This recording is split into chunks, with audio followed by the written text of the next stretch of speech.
biggest earthquake ever to hit the lower 48 states was not the 6.7 Northridge quake in 1994, or the 6.9 Loma Prieta quake in 1989, or even the 7.8 San Francisco quake of 1906. But the series of 3 quakes which struck near St. Louis in 1811 and 1812.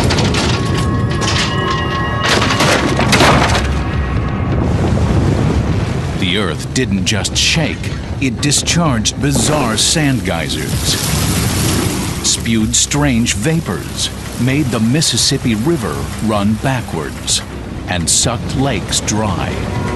All of a sudden, the hand of God comes down and strikes right where you're at.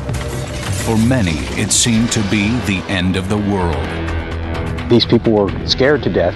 But it wasn't over. Thousands of aftershocks rattled the continent for 5 more months. They rang church bells in Boston. They rattled China in New York. They were felt in Detroit. They were felt in Washington, D.C.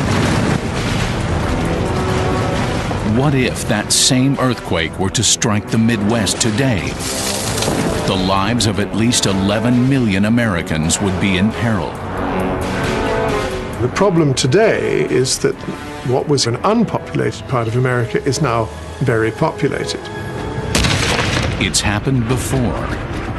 It will happen again.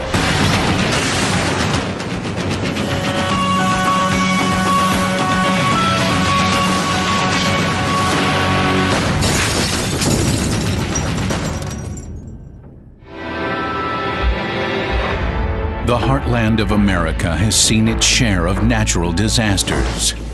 Killer tornadoes that have destroyed buildings, and floods that have swept away entire towns. But an even greater danger may lurk beneath the fertile fields: a massive earthquake. Memphis, Tennessee sits 50 miles south of one of the most dangerous earthquake faults in America. Experts believe that when it ruptures, violent seismic motions will destroy bridges and highways throughout the Midwest. A major quake in the New Madrid zone would create unimaginable havoc in Memphis, Tennessee, which is the closest city to the New Madrid fault and built largely of brick. The shock will spread out at 7,000 miles per hour. The quake will critically damage an 8-state region, extending all the way to the East Coast. I think the first reaction to an earthquake, even if you're a seismologist today, is this fundamental sense of terror. It just, out of a clear blue sky, it's like somebody's picking up your house and shaking it back and forth. The earthquake will be accompanied by a series of frightening otherworldly events. 100-foot geysers of sand will erupt. Clouds of sulfur will choke the atmosphere, and the raging Mississippi River will be temporarily dammed and flow backwards. Major shaking will bring down structures in an area extending over 1 million square miles. It's just unfathomable that you would have buildings over 350 miles away that would be damaged by an earthquake. This may seem like science fiction, but it's happened before. One of America's worst earthquakes occurred 200 years ago in the heart of the country. The mother of all earthquakes in the United States was in 1811 and 1812 in an obscure place in southern Missouri, where Missouri, Kentucky, Arkansas, and Illinois all meet, called New Madrid. December 1811. The weather was warmer than usual in New Madrid, Missouri. There were about 500 or 600 people living in New Madrid. It was a thriving river city.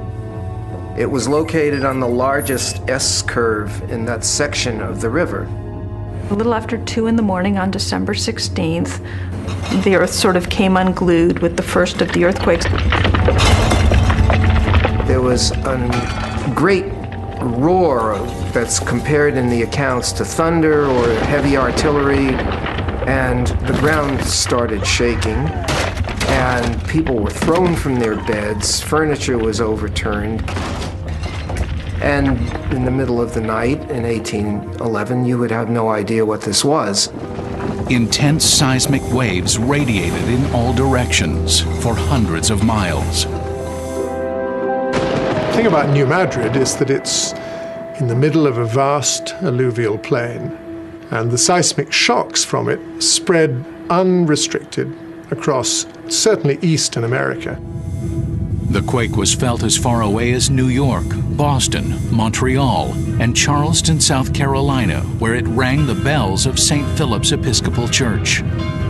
People went running into the street in their night clothes, and birds of all kinds were screeching and flying about. Cattle were stampeding.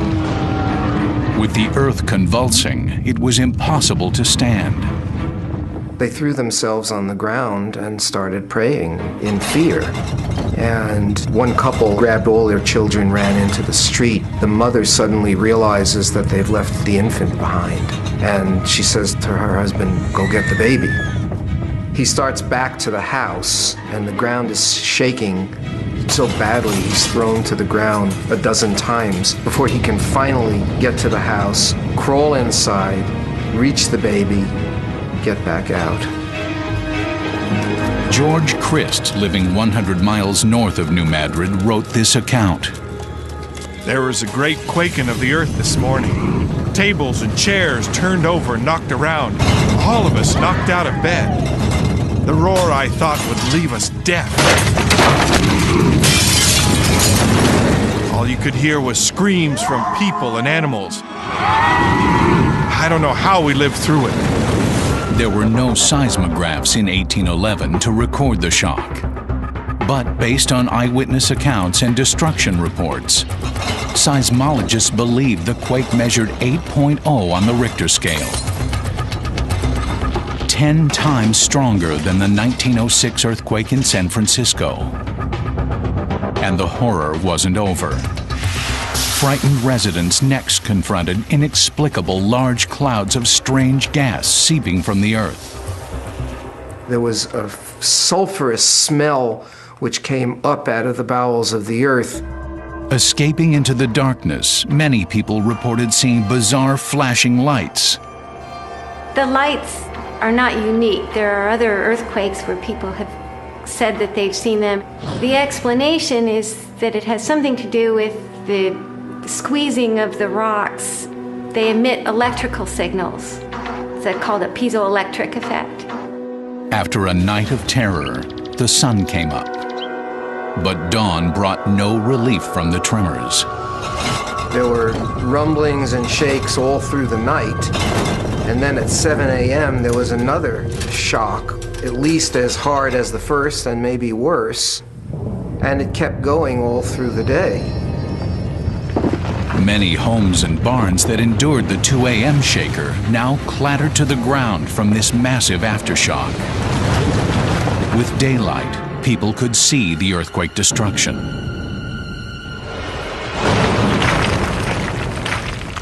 There were also these large fissures created. Sometimes they were 4 and 5 feet across and 10 miles long. There are several accounts of buildings being swallowed up into the fissures. Not only was the land in turmoil, the Mississippi River and lakes in the region were thrown from their banks. There were huge disruptions along the river valleys, and the water of the Mississippi River was sloshed around like a bathtub. Banks caved in and took trees with them.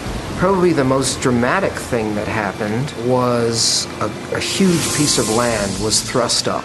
And this piece of land crossed the river.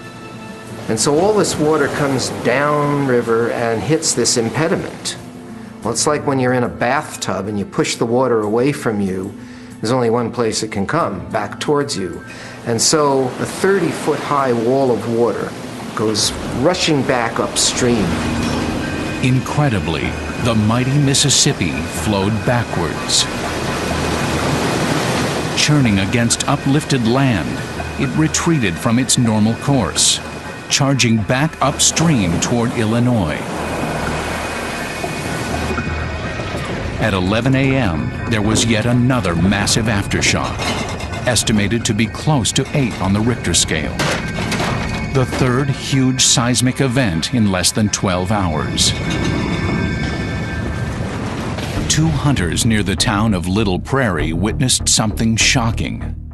They described the waters of the lake draining away in this earthquake. This area was described as a prairie. That part of the ground got lifted up in the aftershock such that this shallow lake just disappeared, and they were there watching this go on. During these large aftershocks, the earth belched up immense quantities of sand and debris from unusual gaping fissures in the ground. Geologists call these strange geysers sand blows.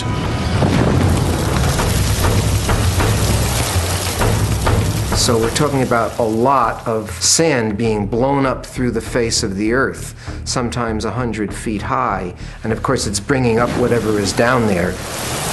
These sand volcanoes are the result of soil liquefaction. As the shaking, saturated earth compacts, pressure builds up until a vent or fissure is forced open. This brings the watery sand mixture blasting to the surface. These things can be 15, 20 feet deep. You can still see evidence of these sand blows throughout the Boot Heel region of Missouri and down into the northeastern Arkansas. Massive flooding along the river forced people to flee to higher ground.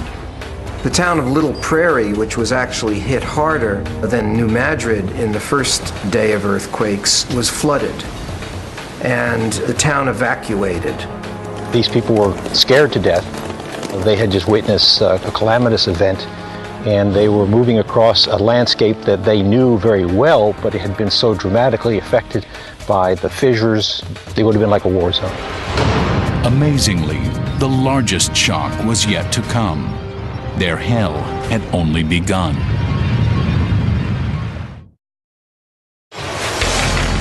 The cities of Memphis and St. Louis lie, a place of bedrock values and fertile farmlands. There is little concern for an obscure earthquake fault that cuts through the region.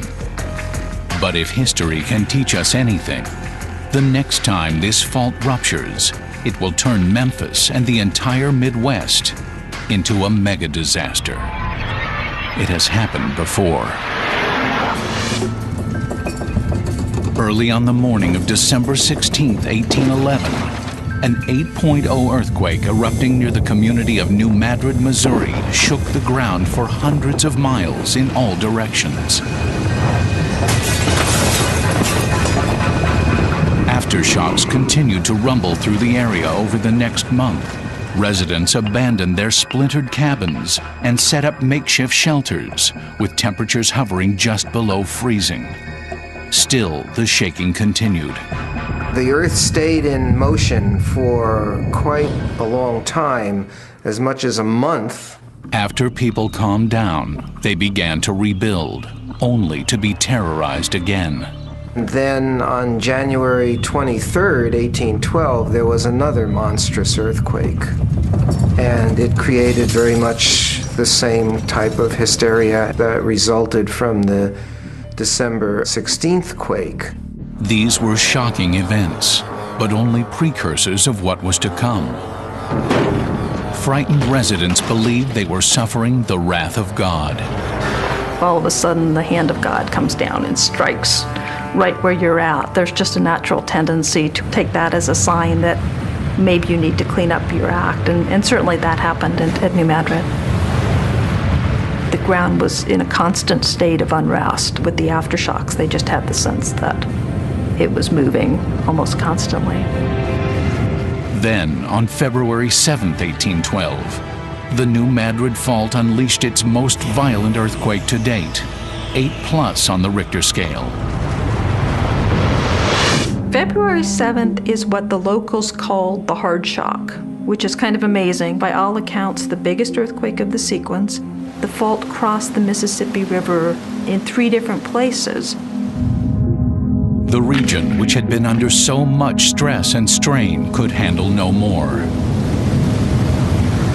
This 3rd earthquake generated a new round of bizarre events. More sand blows, foul vapors, and collapsing riverbanks. Incredibly, 3,000 square miles of land east of the Mississippi River subsided, in some places by 10 feet. Enormous amounts of water from the Mississippi poured into the depressed area and formed a massive lake in just a few hours. These floodwaters covered a dense hardwood forest and killed all of the trees except the bald cypress, which thrive in water. This body of water, called Reelfoot Lake, still exists today. Pictures taken just 70 years ago during a seasonal drought show hundreds of stumps just below the surface. The bald cypress left in these waters tell the story of this instant lake. Well, the bald cypress has a big root system called knees, and they have a bulb that grows at the water level. One of the interesting aspects of the subsidence and why we know that it was 3 feet of subsidence is that after the earthquakes, over the next 10 to 20 years, these trees grew a second bulbous area 3 feet above the previous one. Severe aftershocks continued for several months. By the time it was over, the region had endured more than 2,000 quakes and aftershocks, the most intense series of quakes ever experienced in North America. No one knows how many died because the area was sparsely settled. From the eyewitness accounts, I've been able to pinpoint about 100 deaths in the New Madrid earthquake series. I think it's quite possible that there could have been a number more than that, say maybe as many as 500, because there had to have been many people on the river who were just never accounted for because so many boats were lost on the river. It would take some time before things returned to normal in the region. For at least a year afterwards, many of the residents of New Madrid lived in a tent city. Other people left the area, but soon they started drifting back, as people are wont to do. After a century of relative quiet, memories of these quakes faded, and cities were built up again with little knowledge of the hazard in the earth below. Some, like Memphis, are dangerously close to the faults that erupted in 1812. If we had a series of New Madrid quakes today comparable to what happened 200 years ago, the effect on infrastructure like highways and bridges could be cataclysmic. Can the lessons of the New Madrid quake help us prepare for this disaster of the future? Our experts will investigate the geologic record to more accurately predict the looming Midwest megaquake, an 8.0 killer. And then, this massive cataclysm will be brought to life. Most people assume that in the U.S., destructive earthquakes only occur in the western. They are wrong. St. Louis, Missouri is actually located near the most active seismic zone east of the Rocky Mountains. This puts the gateway city and a population of nearly 2 million in the crosshairs of a devastating shaker. Just 150 miles south of the city and 15 miles beneath the Earth's surface lies the New Madrid Fault, ready to deliver an 8-point earthquake that will topple buildings, buckle highways, destroy bridges, and create a mega disaster across the region. Casualties could number more than 10,000. And it's not just St. Louis. Memphis, Tennessee will be affected by this same fault. The U.S. Geological Survey has recently conducted very comprehensive surveys of both of these.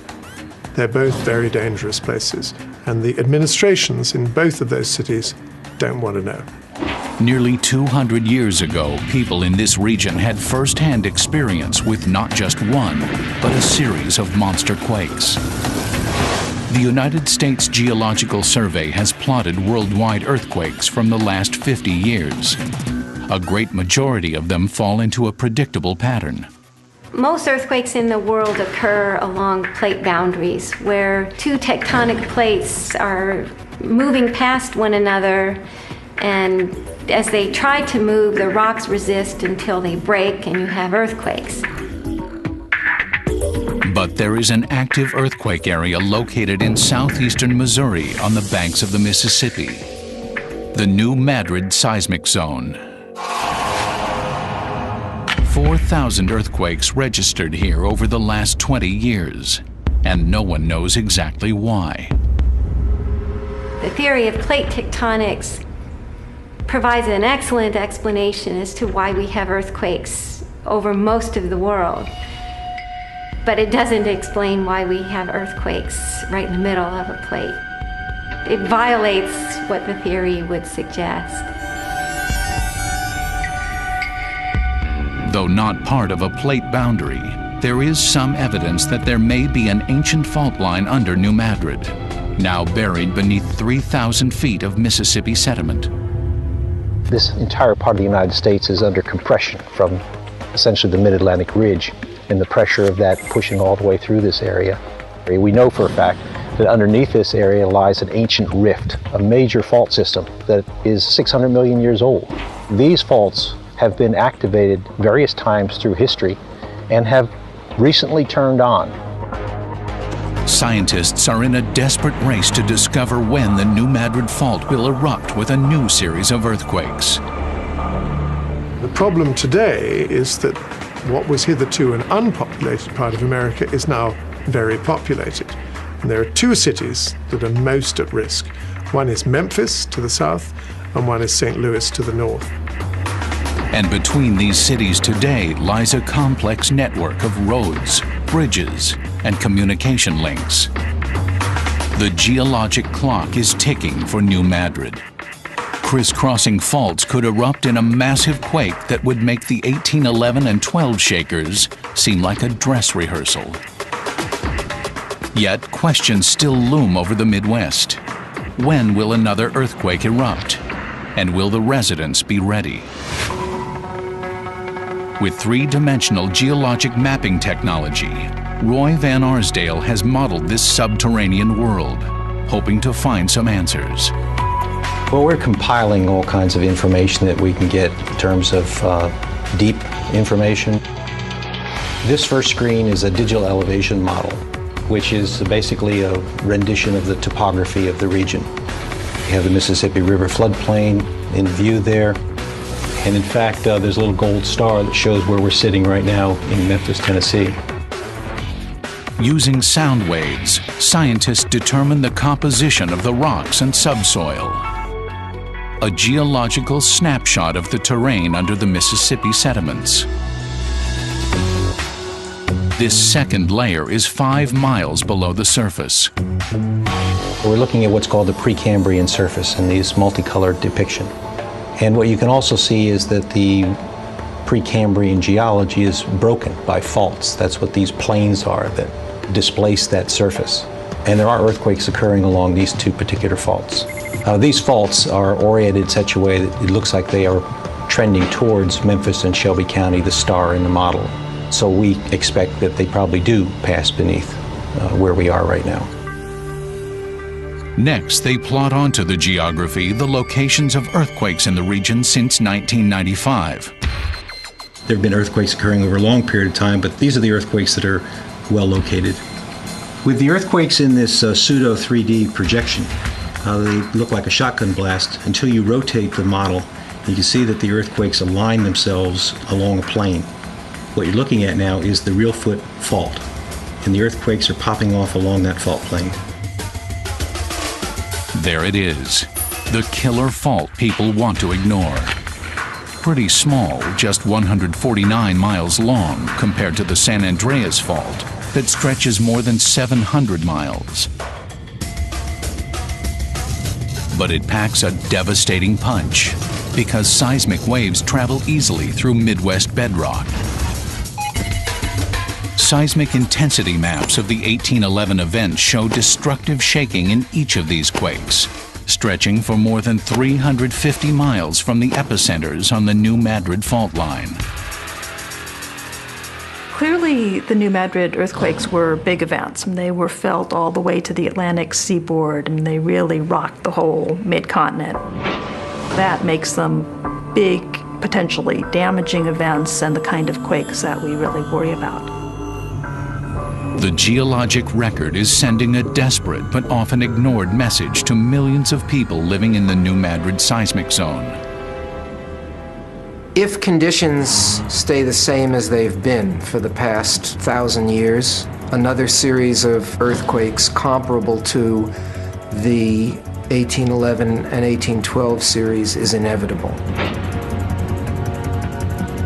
It's just a matter of time until a series of great quakes, bigger than the 1906 San Francisco disaster, will destroy a number of cities, with damages that will exceed $200 billion. And a death toll that will overshadow all other American tragedies. Well, regrettably, what happened with Katrina shows that America is not prepared for a disaster anywhere.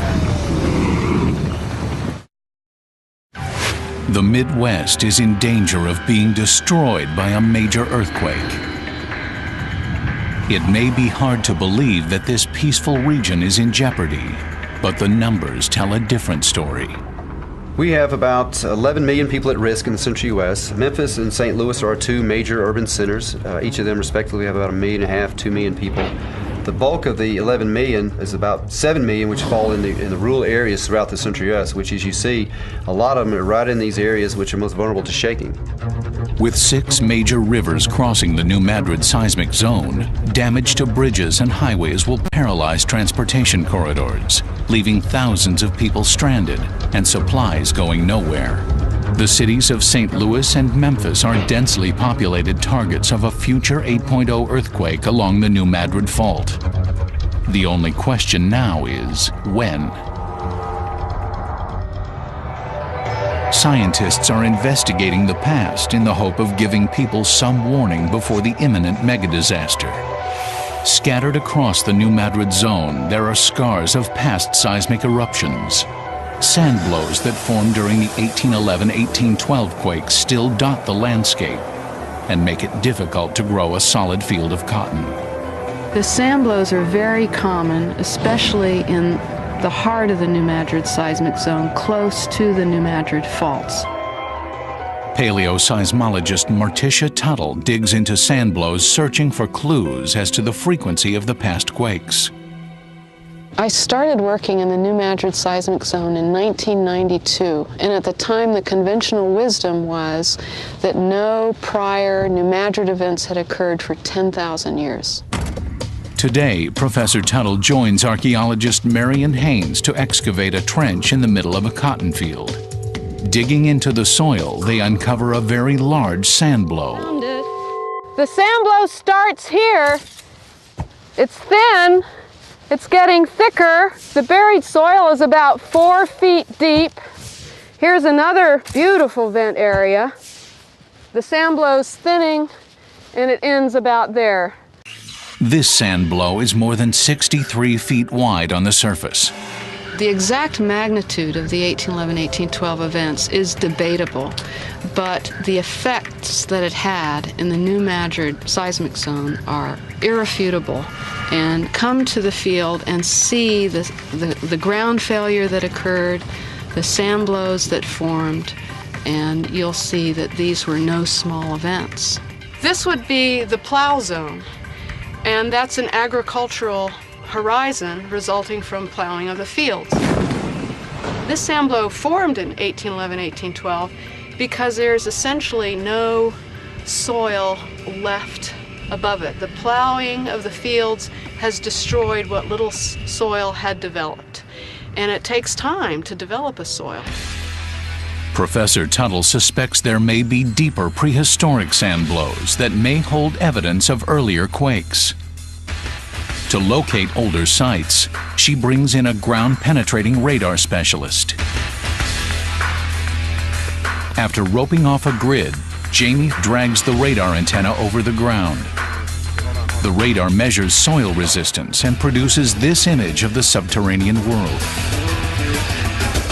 Professor Tuttle suspects these white areas are sand blows. Excavating at this site, she finds a very unusual pattern in this sand blow. Soil with Native American artifacts, a layer known as an occupation horizon. In this occupation horizon, there are lots of ceramic artifacts. Where we have an occupation horizon above a sand blow and a sand dike, we know that the feature is prehistoric in age. By doing artifact analysis, we'll be able to constrain the age of the earthquake.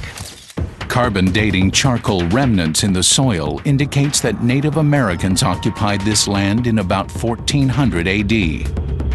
The amount of soil above the sand blow provides another clue.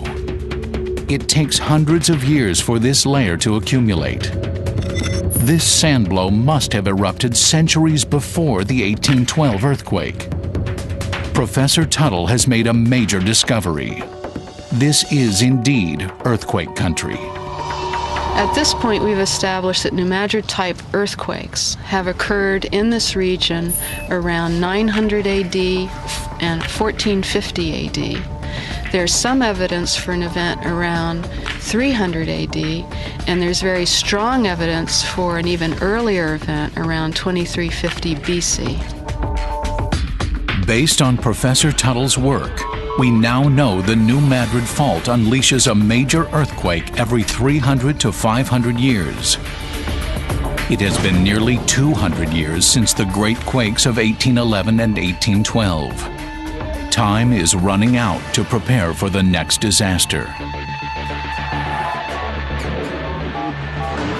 With both Memphis and St. Louis clearly targets of another mega disaster, scientists and engineers scrambled to be ready for the coming earthquake. The Missouri Department of Transportation is retrofitting some of the bridges and highways in the area. This is a vital link, obviously, commerce-wise and everything else, as far as crossing from Illinois into St. Louis. This double-stacked freeway leading to a Mississippi crossing could pancake in the event of a large quake. During the earthquake in San Francisco in the late 80s, that upper deck collapsed on top of the lower deck. We're trying to prevent that catastrophic loss of life. So that's the main reason why we're strengthening this bridge here.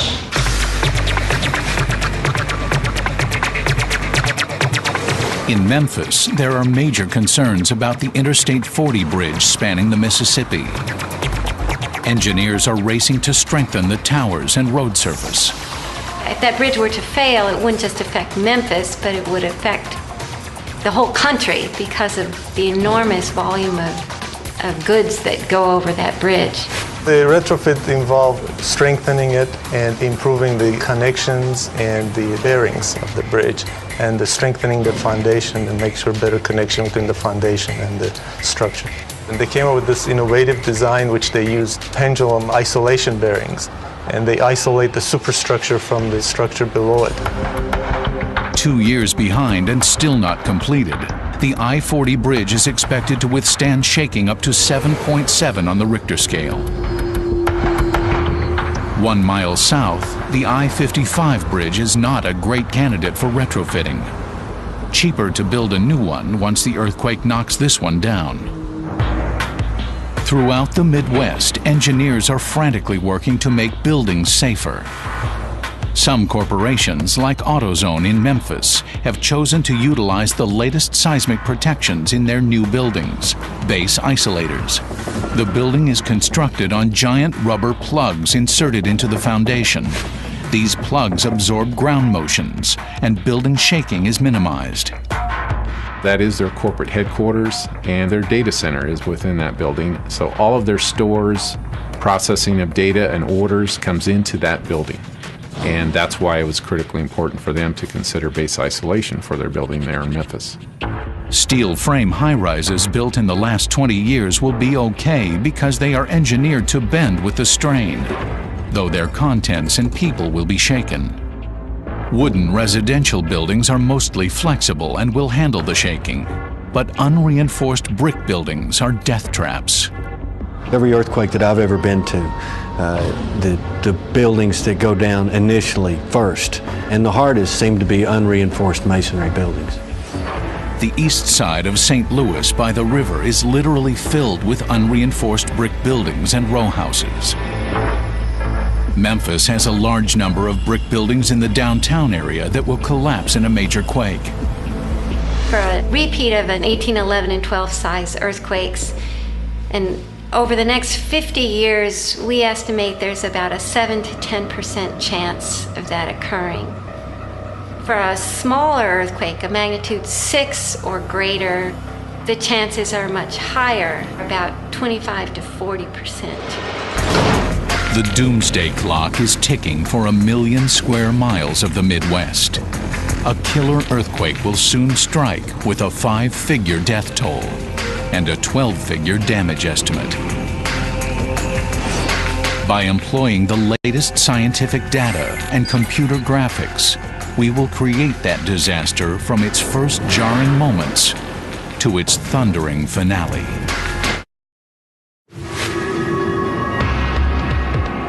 The clock is ticking for people in the New Madrid seismic zone. A massive earthquake affecting an 8-state region of the Midwest is on its way. Using historical data and expert predictions, you will be an eyewitness to a mega disaster that tears open the New Madrid Fault exactly as it did in 1811. 9 a.m., perhaps tomorrow, New Madrid, Missouri. 5 miles beneath the surface, massive upheavals and fissures break along the New Madrid Fault, stretching from Arkansas to Illinois. The ground rumbles and starts to shake, and it doesn't stop. For 80 interminable seconds, it churns the ground violently, a magnitude 8 earthquake. Thousands of panicked office workers are tossed and terrorized in their work cubicles. For most, this is their first earthquake. Truck traffic grinds to a halt, and bridges and overpasses crack. The first things to be destroyed are several vital bridges across the Mississippi. In Memphis, Tennessee, 50 miles south of the fault, liquefaction near the river collapses unreinforced masonry structures. Debris clogs the streets. I would anticipate unreinforced masonry buildings, even facade-covered buildings, suffering extensive damage. You're going to have the facades peeling off, unreinforced masonry buildings probably pulling their walls away and collapsing. Some buildings with earthquake protection will ride out the shaking. But emergency personnel will not be able to navigate the debris-choked streets. Ground faulting disrupts runways at the Memphis airport, bringing shipping to a halt and creating a transportation nightmare. 150 miles north in St. Louis, high-rise buildings are heavily shaken in the quake. Seismic waves moving through hard mid-continent rocks travel hundreds of miles without losing strength. The soil under the city of St. Louis is a major factor in the level of destruction. The majority of its downtown area is right close to the river. In St. Louis, you can see that's got the red. A lot of the infrastructure coming in there on the highways is also in that same area. Seismic waves traveling farther and faster, just as in 1811, damage buildings over 350 miles away. 1,000 miles east, the Atlantic seaboard gets shaken just 5 minutes after the initial shock.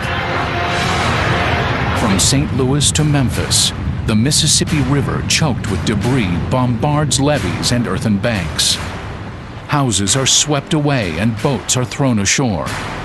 We have hints of the types of damage we could expect along the rivers based on the actual observations of the 1811, 1812, where we had a tremendous amount of landsliding, debris deposited into the rivers. All that's going to be coming downriver. It's going to be hitting bridges, going to be hitting supports, potentially taking the bridge out. Where the New Madrid Fault crosses under the Mississippi River, upheavals create chaos on the water. when a massive island blocks the downstream flow. The water, just as it did in 1811, charges back upstream. Mysterious fissures open up in the earth, and geysers of water and sand shoot into the sky as they did in 1811. Like the pioneers, people are terrified by this otherworldly phenomenon. It seems the world is coming apart. In an eerie replay of 1811, gaping holes open in the ground, swallowing everything, from people to parked cars. We have major levees along the rivers which would be broken, breached. We have railroads and highways and so forth. So when you have permanent ground deformation, you are deforming those man-made objects and tearing them up in the process. Natural gas pipelines break and spread the disaster across 5 states. We have a number of major gas line facilities, pumping stations, lines that come through the central U.S. We're talking 30, 40-inch lines that are running through these areas that are vulnerable. The disruption in supply will affect Chicago and the entire Northeast. Those who survive the intense ground shaking and the collapsing buildings look to the sky. Thick columns of smoke are the first warning of a new disaster. Something the 1811 residents never had to deal with: firestorm. White-hot sparks from downed electrical wires ignite clouds of natural gas. Fires break out all across Memphis. Firefighters respond where they can, but find hydrants dry. Underground water supply lines have been destroyed. Firefighters are only able to extinguish a small percentage of the fires raging throughout the city. A FEMA study estimates that a 7.7 quake will shatter and burn some 17,000 structures in Memphis, leaving more than 25,000 homeless. As in 1811, the earth continues to rumble and shake. Violent aftershocks surge across the region. 3 close to magnitude 8.0 in the first 24 hours. After that, tremors constantly rattle frayed nerves. It's not just a cut and dried, here's the disaster, you deal with it and you move on. We've got the potential of repeated disasters in a short period of time. Just when people think it's safe to return to their homes, a second quake strikes, damaging the already crumbling infrastructure. How do you deal with a housing issue? How do you deal with recovery from an event when you've got the potential a week later, 2 weeks later, a couple months later being hit again? So that's the challenge we have in the central U.S. A third and final big quake, an 8.0 like February of 1812, causes major ground failure and upheaval. Throughout the region, rivers are blocked or turned out of their banks. They create new lakes or inundate small cities. As these killer quakes and thousands of aftershocks bigger than San Francisco's 1906 quake break across the 8-state region, America will face terror and death on a scale never before seen for an extended 4-month period. Then, just as suddenly as they began, the quakes will end and the rebuilding will begin. In a worst-case scenario, the death toll will top 20,000, but possibly grow to 80,000 if levees collapse and floodwaters add to the grim total. 500,000 people will be injured, and as many as 10 million could be left homeless. Property damage in the 8-state region will be in the hundreds of billions of dollars. Life in the region will never be the same. The small tremors and rumblings from the depths of the New Madrid Fault are a warning that the massive forces that destroyed the Midwest in 1811 and 1812 are ready to be unleashed again.